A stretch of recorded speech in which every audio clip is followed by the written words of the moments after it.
Oh, action, niggas. Hey, Yeah. welcome to S404, where we talk about that bullshit. I'm your host, Kenny _ Cuts 44 on Instagram. I be changing my fucking name so much, bro. I don't know why you be changing your shit. Because Cuts Barbershop be too long. It was long, but it was like easy to say. If Cuts Barbershop easy to say to you? It's easy to say, easy to type. easy Remember? to spell, nigga can't spell that. They fucked up. Nigga can't spell Cuts 44? You don't think Cuts 44? Nah, nigga can't remember that underscore. That's what it is. Might cause a Yeah. Mike Causa. Look, man, we got a special guest in the building, man. We got goddamn Fried Trout, aka Puncho, in this bitch. man. It's an honor, man. Thank y'all, fella, for having me. For having me for sure. Yes, sir. Yes, sir, man. I'm your host, Big D, in this bitch. This episode was brought to you by Cuts Barbershop, 1877 County Road, Decatur, GA 30032. If you need a haircut, you in the Decatur area, come down there and get you one of the best goddamn haircuts you done ever had in your life. We got all kind of barbers. They ready for anything. You might even get on the Instagram page, man. Yeah, you. Hey, man, we're going to get straight into it. First of all, where the fuck the fries at? You know, bro, I wanted to bring some, but it Niggas just always want to do some shit. Hey, all niggas always want to do. Hey, it went lined up with the schedule though. Had I known I had some extra time, though, I would have did it. I would have brought it, and I wanted to bring some new stuff for you, some turkey wings that I wanted to talk about with Turkey wings. Turkey wings. That was my alley, boy. Yeah, Man, y'all like fried turkey wings, like the real way, nice and crispy. We like fries, nigga. We like the regular Bruh. Fried Trap fries, nigga. Hey, man, you gotta- ain't hey. bring shit. No, And then man, just gonna show up all empty handed. Talking about already. I'm Like he ready. Hey, look, as a business owner, if I told you the details, I'm sure you'll understand. Good boy. Yeah. But nah, the schedule just didn't align, man. I would have had to do too much, bro. I know how And that it's go, Valentine. I had just came off that, all that. So yeah. What you do for Valentine? Just kick the man, chill, cook. Like did the 1-2 with my girl or my soon to be. So it was just another, you know what I'm saying, what's quick up. moment. Then it got back to business. So Back to business. yeah. So, man, where you from, first of all? Man, West Side, baby. But I'm raised in East Point, so I consider myself a mixture of both. They kind of close, ain't they? Yeah, them niggas they pretty much the same niggas. I mean, They eat point niggas What's it? different. What, East Point niggas Yeah. and West Side niggas? Yeah, they're a little What different. is Southwest, right? Who eat point?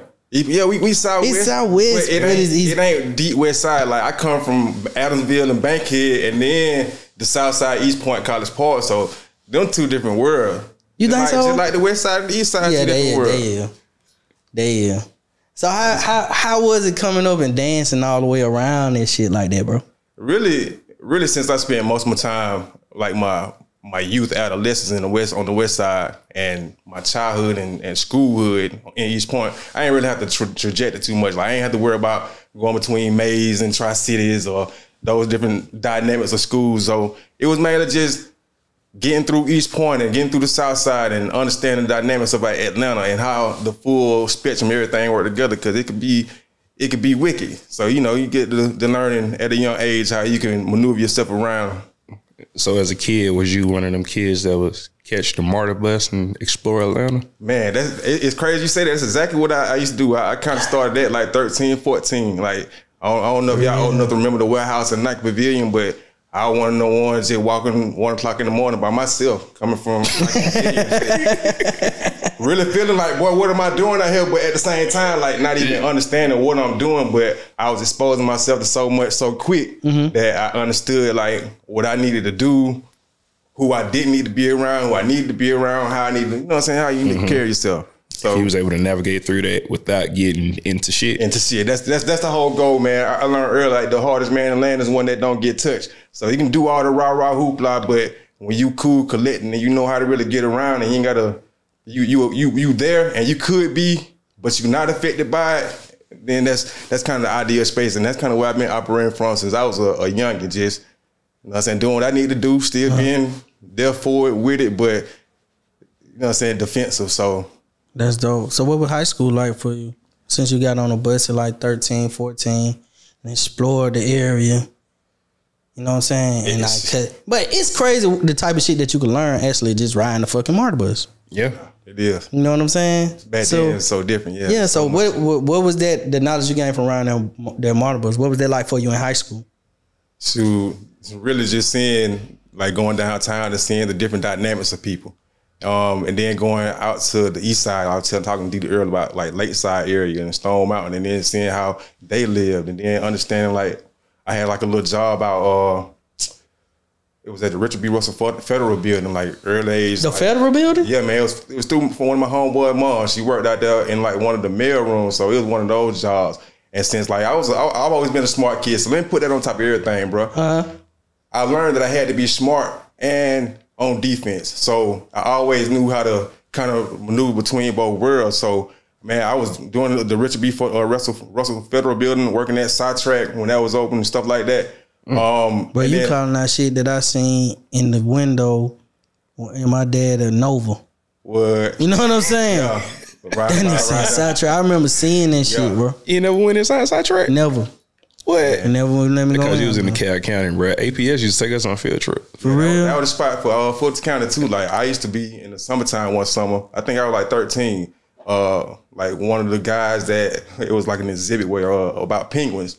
And it teach you how to tell how to mama penguin distinguish their babies in the crowd, and it was through smells. So you get these little like containers or whatever, like the for film. They put different smells in them. So that's pretty much what my job was in there. But it was so cool because I got to understand that side of the world and like just being not necessarily a teacher, but I had to explain this to little kids. So for them, for me, that was a big feat because I'm from Atlanta. I ain't really even in this world as far as teaching people, trying to help people understand something about nature and penguins or whatever. But being in Sidetrack, knowing that, like you said, like it's one of the destinations. Yeah. But being in Sidetrack, it felt cool. Like, I felt empowered. So yeah, that's a big thing when you're young, man, to be able to get exposed to those type of things too. So you can so you can really get your mind exposed to other things that you may be like able to do or may be interested in. So what would you say would be your favorite field trip? Probably like, I say my favorite field trip would come from like the Boys and Girls Club. We used to go to Camp Kiwanis out there in the cut. I forget what part of Georgia it was, man, but being able to get out in nature and seeing something different in the city, that was another like escape that helped me understand like, shit, it's more to the world. Like it ain't really just, it ain't all Southside E Point or, you know what I'm saying, this, that, the other. So, you know, different little notes and different little things that helped shape me as a youngin'. Hey, did y'all ever go on that cotton picking field trip? My mama didn't let me go. I don't think we had that one. I don't remember that one. Yeah, I remember that. Yeah. My mom went with this shit. My mom like, listen, I ain't finna, you not finna go to no fucking field. It's some parts of history you can just read about. You ain't got to. Yeah, you not finna do it. Yeah. What kind of fucking field trip was that? Yeah, what? Atlanta. That was crazy. What the fuck kind of field trip was that for kids to go on? Why the fuck do you want them to experience that? Hey. Why? Tell me why. That's like him just saying that through me. Like, yeah, I definitely don't remember that because that's the first thing my mom probably would have thought. Like, well, why y'all even going out there? But hey, I was mad about not going. Cause you want to me do nothing. You know what I'm saying? But now that I'm older, nigga, if somebody came to, if somebody sent a letter home or permission slip that said you want to take my kids to pick cotton, I wouldn't be with that, bro. No, sir. No. Nah, I'll be all over it and against it. We need to talk to the teachers, shit. Right, yeah. Principals or somebody. And what crazy is they made niggas pay to go pick cotton. God damn. This shit just get deep about a moment. I was sitting there thinking about it. They made niggas pay to go out there and reenact being a fucking slave. They getting paid for it. You making us pay to go back out there. And then they still keep the cotton. I been saying, who keep the cotton? Cause look, they keep the cotton, nigga. I done booked you. I done got you to come out here and charter your kids to come experience this. Then you got some. Come on, that's still our cotton. That's still our cotton. Come on, boy. This is what the fuck they probably saying. Wow, still our cotton, boy. That made me feel some type of way. Right? Look, we need to do something about this shit. That's a new one for me. I got to marinate on that one because that kind of deep. Yeah, you write a film about that one. Yeah. Look. So speaking of film, I heard that you were into editing. Oh man, actually, yeah, I'm an all around filmmaker. My background, man. Once I got out of like strictly directing, I used to direct music videos. So freelancing doing that. What was the first one you did? First one I did, I can't even remember, man. But it don't matter. They ain't gotta be popping. What's the best one, nigga? The best one, shit, man. I say the best one is probably one of my latest ones. It's actually a young lady named Luna Lots of Love. It's called Mirror Magic. And my girlfriend and life partner, she directed it. She's also a notable film director in Atlanta by the name of Ebony Bland. I got to shout her out because she the truth around the film circuit. For sure, Ebony. Shout out Ebony. Yeah, for sure. Ebony, hey, what's happening? And you spoke with Calm Middle School. She actually went to Calm Middle School too. So she from that side of town, Kirkwood, all that East Atlanta stuff. Same era. So yeah, man, that's like the two things we do: film and fries. And for us, film is like where everything started and where everything. We gonna get to the fries, yeah. We gonna get there, but even with the film first. Yeah, so it's just one of those things like that's a catalyst to everything else. So we know we understand like back to that coming of age story and all those elements that are involved in shaping one's character and helping them kind of see the different directions that's available to them. We want to be able to tell that through stories and through films, and that's the best way of messaging, so on and so forth, like over time. And that's just the craft that we chose to like stand on and to take that into the fries. Like, I'm sorry, I stand into the film and to where I came from is directing. Coming from there, from music videos, being in South Carolina, I kind of wanted to get in a bigger pond, and that wasn't a place for me to grow in the film capacity. And of course, being from Atlanta, I could see that from afar. This is where I actually need to be. So about 6 or 7 years, that's about 6 years ago now, I moved from South Carolina to Atlanta, got in the film circuit. Hold on. How the hell you get in South Carolina? When you get in South Carolina? Yeah, man, so that's why, all right, so look. After high school? After high school, I went straight to the Navy. Gotcha. Oh, you was in Beaufort? No, So after the Navy, got to the Navy, I went to Virginia. Okay. I got kicked out of the Navy in like 2 years. Oh, shit. Hold on. Why the fuck you get kicked out of the Navy, nigga? But you ain't been around past that. Hold on now. The nigga had like real Bob Lee snipers now. Right, can you even say it? I ain't gonna say it because I got a business run. I got some investors to impress. The backstory is I told y'all all the stuff that I was going around as a young in Atlanta. I realized that I wanted to see the world. So I went to the Navy like after I got out of high school. But I left with the same mentality that I had in Atlanta. So I was still doing the same street shit that I was doing there, just in another place with the military like over my head. So I ended up getting caught doing some shit I shouldn't have been doing.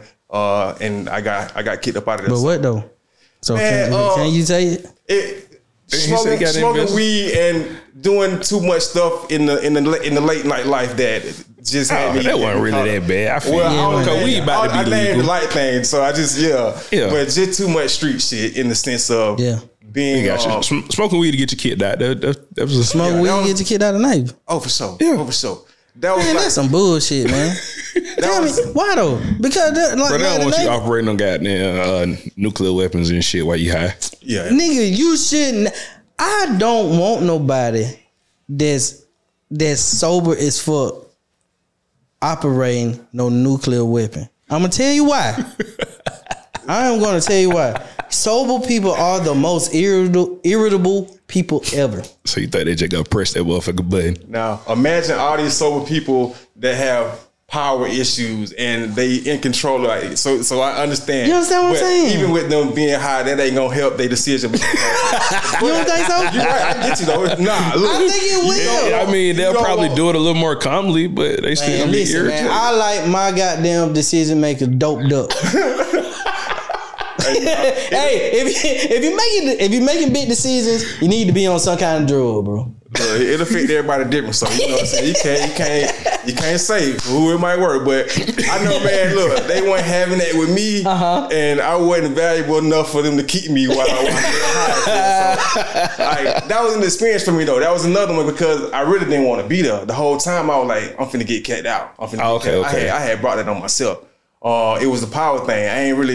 I ain't like people telling me what to do. I ain't like having this, that, the other. Yada. It was too much structure for you, In the sense of, I understood structure, but the people who were in power and how they used it, I ain't necessarily appreciated because I was like, well, Yeah, it wasn't something that I could appreciate, right? Then, but I understood what value it had after I left. So I kept a lot of those values and just took it right into business, man. Because as soon as I got out, I was like, all right, what you gonna do now? And I started a little business, jumped in this and that and that. But over time, I stayed kind of focused on, all right, I need to make something for myself. I need to be independent, something that's self-sustainable, and something that's gonna really create generational wealth. So like all this was while you was in South Carolina, or this was in? This all in South Carolina. Because as soon as I got out of the Navy, I went to South Carolina. And why the fuck you go to South Carolina, nigga? Okay, all goddamn place. Well, my mama is actually from South Carolina, and when she left Atlanta while I was in the Navy and moved back. Gotcha. So I just met her there. It was like, all right, let me just we'll boom.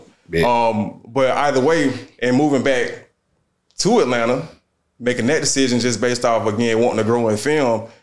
Just seeing how it was really prevalent in Marvel and all these other studios started getting built around. So I came back and jumped at that. Worked on a Netflix show, worked on some feature films, just got in that world for real. And back to where I began, like I realized it was too much chasing. I had to end up kind of doing the same thing I was doing while freelancing, which is chasing clients, chasing jobs, trying to make sure I get this in line. So the same with any other hustle. It's just a hustle. Right. So trying to build or keep my craft, but turn that into something that could be really business structure and I could have some entrepreneurial value behind. That's what it really became about. So again, with me and Ebony, it became about writing stories and developing and really get to a point where we're going to pitch to real studios and agencies and man, have some stake in the market. So that's dope. So how you actually got into film? Like how you got into editing? Because you say you went from high school to the Navy. What did the editing? So I used to be going to South Carolina like. I rap like everybody else, but rapping wasn't enough. Okay, there we go. Give it to me. Well, rapping wasn't enough. Where did rapping come from? Shit, man, we always rap. We rap since we was in high school, so I never really stopped. I rap while I was in the Navy. I had me a bunch of little hooligans that I ran with, and like I said, we were just doing the same thing we would have been doing in our neighborhoods. Right. Just rapping and running around. So on with that, I had the passion, man. I was a little successful, but it got to the point where I understood that I'd rather be on the business side and behind the scenes because I understood how that money worked versus being in the limelight and trying to get all this attention. I ain't really an attention person. I like to be laid back in the cut, mystique. You don't know what I got going on, you know what's what, but you can see it. I like action, not all the talking. So I got to the point where I started shooting a documentary because Greenville, that's where I was, Greenville, South Carolina, the music scene wasn't that popping, so they needed some kind of culture to be built. So me and my homeboy realized, like, all right, let's go document everybody, let's start putting some ideas together and just got creative, just trying to spark something in the area. So with the edit, that documentary, I ended up like, again, we didn't have no clue what we were doing. So I ended up editing this documentary like a whole year, probably 4 to 6 hours a day, just learning the ins and outs. And so what year we at? Like 2005? Man, damn, you got some perfect timing. I probably say like 07. Probably was like 07. So I'm learning the ins and outs of editing, but again, that was like the seed that sparked everything. From there, we began doing music videos. So it was like learn to edit, learn to create. Well, first learn to make a documentary. Fail at that. Learn to edit from doing it though. So it's kind of a lesson. Then go into music videos. So you ain't never released a documentary?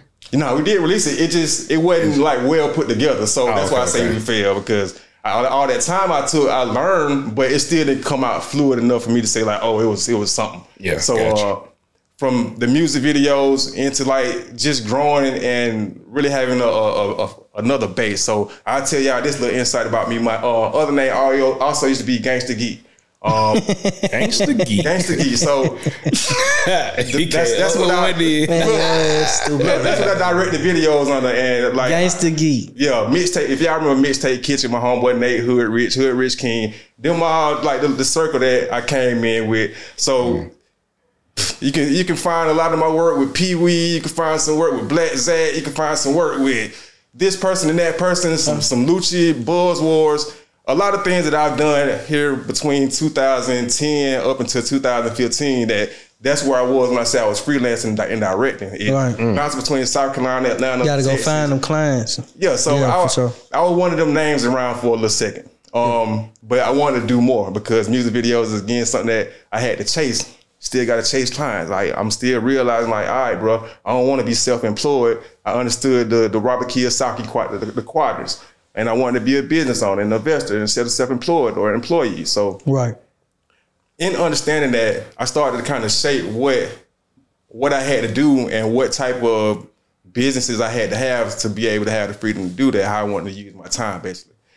So I got from doing the music videos and realizing, all right, let me get more into film and go and actually get in the film world. That's how I got to get into the Netflix show, which was The Hunting of Hill House, on a feature film called Tag, which was a blockbuster with Hannibal Buress and a couple other notable names I can't think of right now. But I like Hannibal Buress too.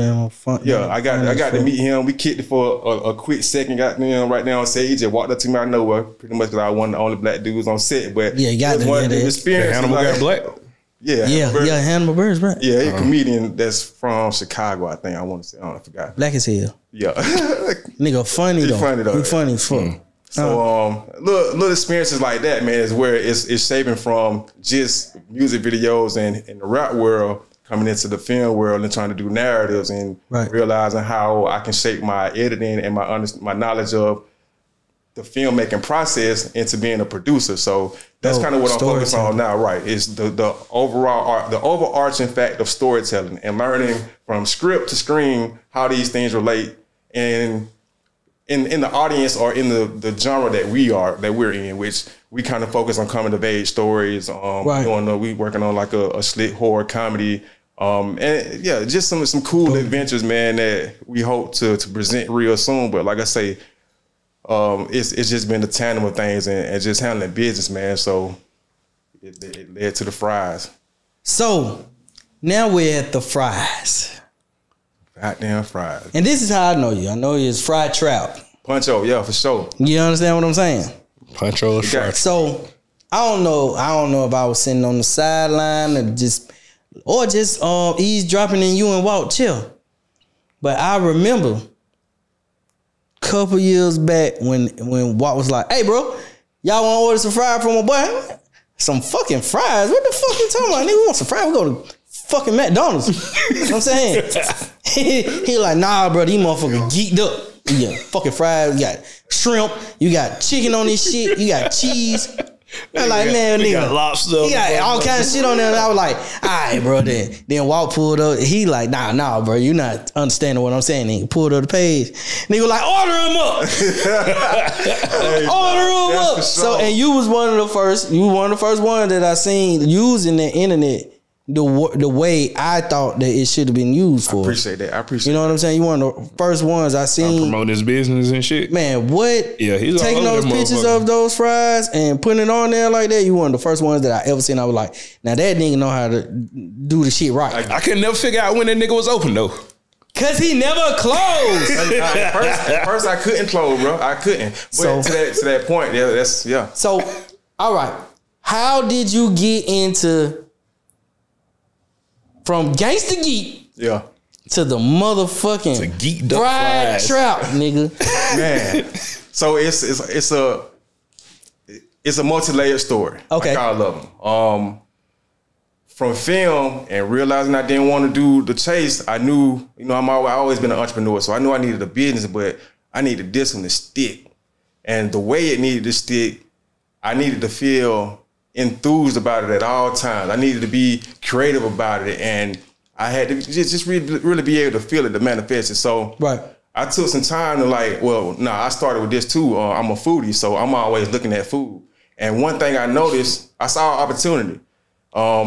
I give a credit to a young lady named the seafood lady in Kentucky. She had some fire fries that looked fire to me online. Right. And I couldn't get to them though. So I'm like, it ain't no fry place in Atlanta. It's like, it hit me like, it's a wide open market. And then I was thinking about the late night food. That's something me and my girl always talking about. And to your point about social media, I'm a brander along with all the Gangsta Geek and the freelancing. Like, I became fluid at content creation and understand how the internet works, how to take pictures too. Right. So putting all these skills together is where it really hit me. It's like the fry trap. To add another note on it, like the last thing that finally hit me was like the one thing, whatever it was, I know I needed to make money every day. I know I wanted to keep the flow rolling because that's a good my nature is hustling. That's the nature that I had, and it's like it got to be a trap. So that's when he was like, wait, the fry trap. But I knew once I said that, I was like, let me see if the Instagram ain't available. It was. So I snatched it real quick and I sat on it for a little while. But then it became one of them ideas that it was burning. And it was like, it was one of the things like, if you don't do it, somebody gonna do it and you gonna be mad. And I done had that feeling so many times before that. Bro. I know that, I need to go and do it. But the fry trap wasn't enough. And I wanted to make another connection to Atlanta that wasn't just the trap. So that's when Puncho came with them. I was like, damn, nigga, my name Puncho. Hold up, everybody got a cousin named Puncho. It's easily recognizable and it look good, sound good for food. So all these things naturally come together, and then it was like, all right, now I got the perfect culmination of these factors, these energies rather, that work together and have a compound effect. And that's where I started. It's like I knew it had a compound effect to it, and if the concept worked, then it was something that was viable, I could scale. So that's where it started being. That's why I'm appreciative of the internet and being able to use it in that way, because I saw people selling plates, but everybody didn't have like the branding down. They didn't understand how to put the font to it. So I did that, and it caught. And with the help of people like y'all, man, I got to shout out like Real Recognize Rio, my boy. Yeah. He made a post after an event with Mikey Knight and my other boy. Yeah. And he was like, he took a bite. Hey boy, you need your motherfucking ass whooped, my boy. Like, and the shit was so funny. He hit it spot on because you knew like that shit bite whatever it is. And as soon as he did that, bro, like all the east side, like from the Hamp, the Kirkwood to the OGs in Little Vietnam, they started to flow and the traffic started to come. And then from there, it just expanded to other people. To Nudie, to my boy bringing Lil Durk and Vaughn through, to all these, to Playboy Cardi, like people who be sliding through and really like that nigga done slum fried to everybody. Yeah, man, it got up there. It's still up there. It's just been about scaling and like now I'm maneuvering through the pandemic and understanding how to do that as a business. So how did that affect you? How did the pandemic affect you as a business? Man, it was weird because when it started, it actually increased business. And as we've come into the point to where the supply chain is being affected, it started to like level out, then it started to go down. So now it's still just like fluctuating. So it's been a matter of like dealing with the winter months and the season where people be in the house and they'll never necessarily come out much. And, we still in a humble space and not in a brick and mortar. So we don't do the delivery. But y'all nigga don't need no brick and mortar, bro. I always did. You might need another kitchen. I'm gonna say this before you, but I understand what you're saying. But look, I'm not a chef, so I don't necessarily need to be in the kitchen all the time because I need to be working on the business. And me understanding myself as an entrepreneur, I know that I can place it. I can place the system somewhere and have somebody work it, and then go be in a place to where we can expand. We can be doing the creative marketing and get back to all the cool shit that you saw going on at first. That now I don't even really have the time to ideate.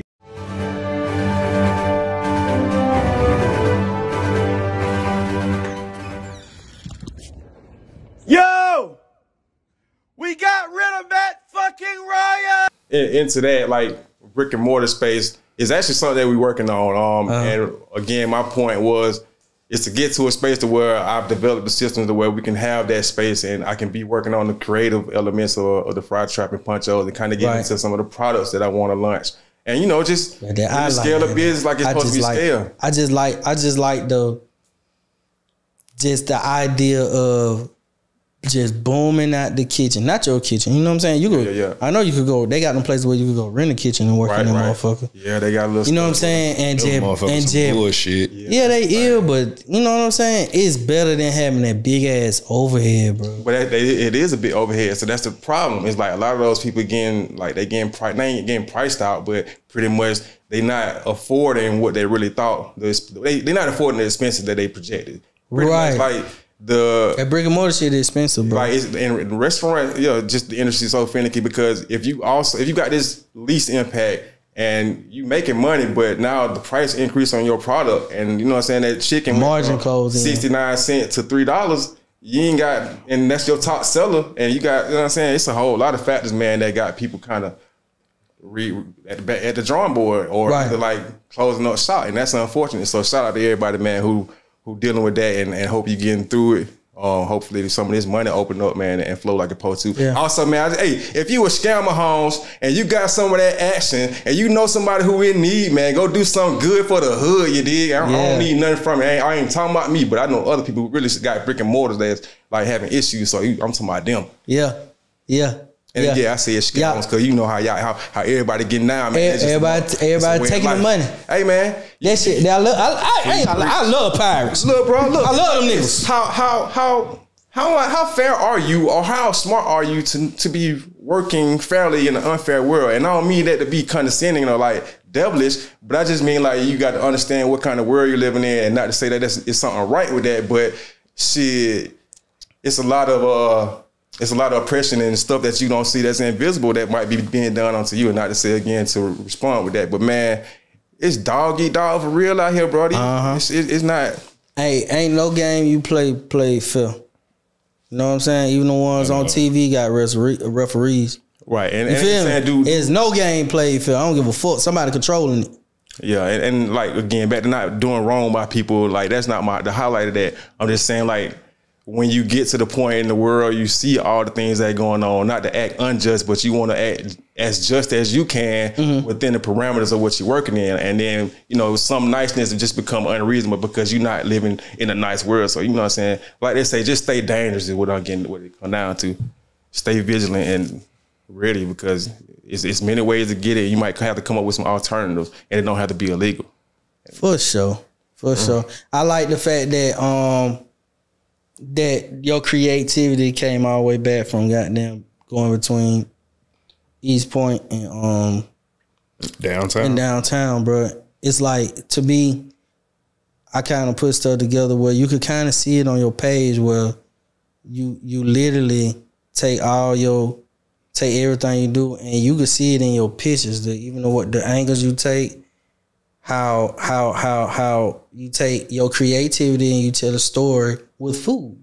For sure. You know what I'm saying? For sure. And I think that's dope. I appreciate it. And I wanted to tell you that. I appreciate it. That's like the seed I wanted to plant with Punchos, is like, because honestly, it's a business that's supposed to be a legacy for me and my girl, in the sense of like, we want to see Punchos as something that can exist when we're not here. For sure. And it be something that's still reputable of us. And at the same time, we preserving a piece of Atlanta, a piece of history, a piece of culture that we know is important. And, you know, in case Atlanta changed, it's still going to be right here packed in these fries. So the fries was just like a device, man. It's really a key to open up other doors, because we understood we could sell film, but we also know that people love fries too. Hell yeah. Being in Atlanta. And you know it's working, because shit, your page be getting boom. I remember you were taking orders on Instagram at one time. Straight out of DM. Yeah. Straight out of DM. Yeah. So for you understanding how to work that early, man. Yeah. It's been even though you ain't bring us, man. That's still how you order out of the DM? I mean, how you order, man. So we got out of there. You got to tell the people how to order. Oh, so right now you order online. We got a website that's up and everything. And our hours have changed from Friday to Sunday. What we doing? 3:30 to 10 now. And it's just been some fluctuation, but those are the solid hours right now. You just go to our Instagram. You'll see the eatpunchos.com link in the bio. And our Instagram is The Fry Trap, the home of the drip fries, the one and only. Y'all remember that. It's The Fry Trap. And you'll see the process. The order online right in the center of that first front page. So check it out, check the menu out. It fluctuates at times. Right now, again, we in a situation where we can't even like keep some of our favorites online because the crab been out of stock for 6 months. And oh man, hey man, y'all need to quit that shit, America. Right. Y'all need to let them containers go, man, because y'all niggas is holding shit up. Yeah, and I don't even have to explain to people. They see it in the grocery store, but that's what we've been dealing with, like since a year before all that started in the grocery store. So it's been like everybody. And you can't even get no chicken wings sometimes, bro. You can't get no lamb chops. You can barely get oxtail. If you do get them, you gonna pay for I would tell y'all where they at, but y'all gonna fuck up my life. I'm closed mouth over here. Right. Closed mouth. I keep my French. I get me nobody going. But I can get me a French rack right now. Hey, you know what I'm saying? Nah, for sure. I had some yesterday. But I'm just saying, like in bulk, man, you paying for it. It don't add up. It don't be worth it. And hey man. Yeah, my boy Fry Trap in here, man. Without the fries, though, man. Couldn't show out the fries. I'm going to send a load through here next time we open, man.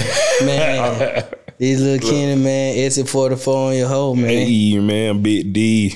Follow me at Doc_son. For sure. S44 on your hoe, man. Fuck that nigga Juju, man. Oh, yeah. Yeah, man. You want to come over here and talk some shit with Project? Yeah. Oh, fake busy ass I was nigga. ready for him, man. And I was just fucking with him. Shout out that boy, too. Appreciate y'all boys again, man. For sure. Bro.